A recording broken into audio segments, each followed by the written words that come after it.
Bonjour, dans cette vidéo, nous allons voir les avantages d'une argumentation basée sur les valeurs de votre interlocuteur.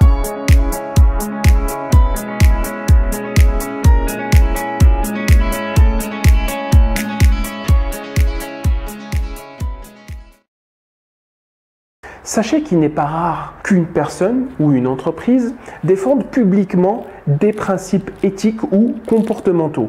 Des principes comme la justice, la confiance, l'équité, le civisme, le respect, etc. Ces principes prennent généralement forme chez les entreprises d'une charte consultable par n'importe qui.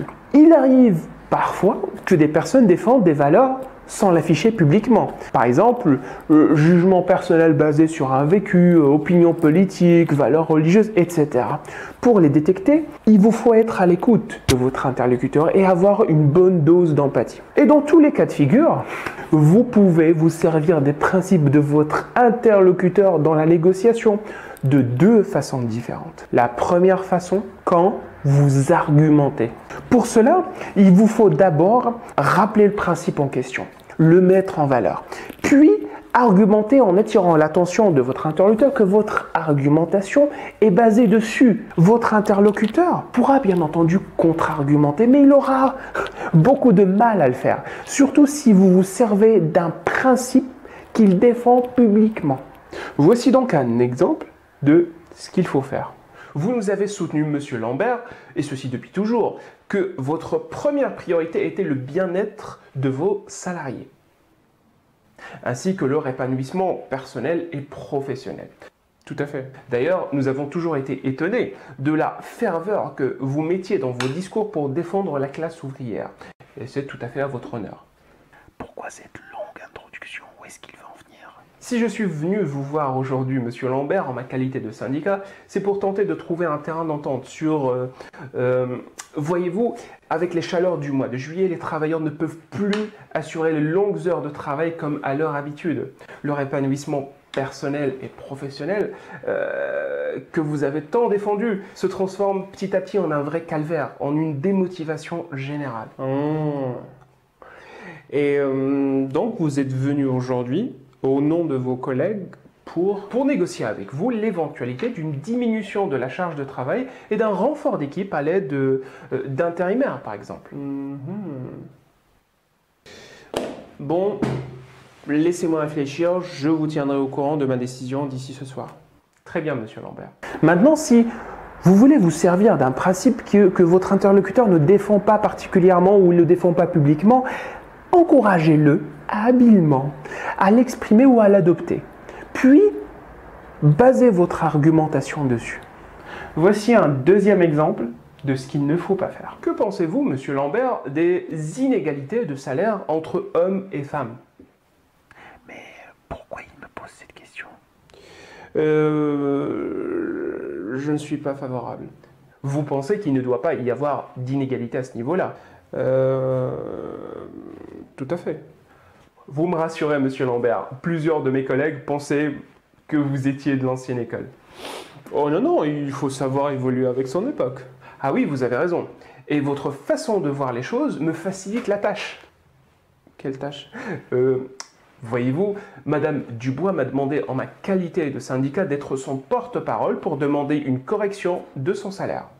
Correction de salaire? Oui, tout à fait. Elle est payée 20% de moins que ses collègues masculins pour le même travail. Et comme je viens de vous dire, le fait que vous ayez une mentalité évoluée me facilite la négociation. Bon, laissez-moi réfléchir, je vous tiendrai au courant de ma décision d'ici ce soir. Très bien, Monsieur Lambert. La seconde façon d'utiliser les principes de votre interlocuteur, c'est quand vous contre-argumentez. Vous ne devez pas hésiter, bien entendu avec beaucoup de tact et de diplomatie, à faire remarquer à votre interlocuteur à chaque fois qu'il procède d'une manière qui n'est pas conforme avec ses valeurs. Tout d'abord, vous devez citer la valeur avec laquelle vous pensez que le procédé de votre interlocuteur est en contradiction. Puis, lui demander de confirmer s'il s'agit bien de l'une de ses valeurs ou des valeurs de son entreprise. C'est hors de question, je ne peux pas accepter une telle proposition. Demandez-moi autre chose, mais pas ça. Aucune discrimination ne se fera sur la base de, je cite, de l'âge, du genre, de la race, des convictions religieuses, des handicaps, des orientations sexuelles, du poids, de l'apparence physique. La déclaration que je viens de lire ne fait-elle pas partie de votre charte interne? Oui. Ensuite, faites un résumé du procédé ou de l'argumentation de votre interlocuteur en restant axé sur les faits.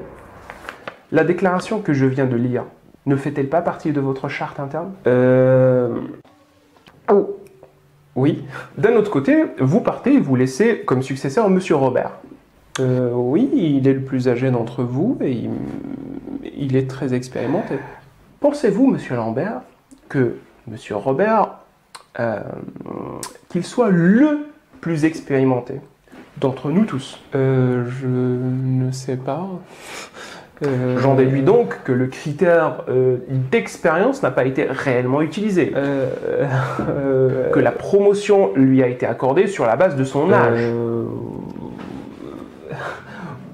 Oui, j'avoue. Et pour finir, demandez à votre interlocuteur si son argumentation ou son procédé est en phase avec la valeur qu'il défend, sans exprimer votre propre opinion. Pensez-vous, Monsieur Lambert, que le procédé grâce auquel Monsieur Robert a eu sa promotion soit en adéquation avec votre charte interne?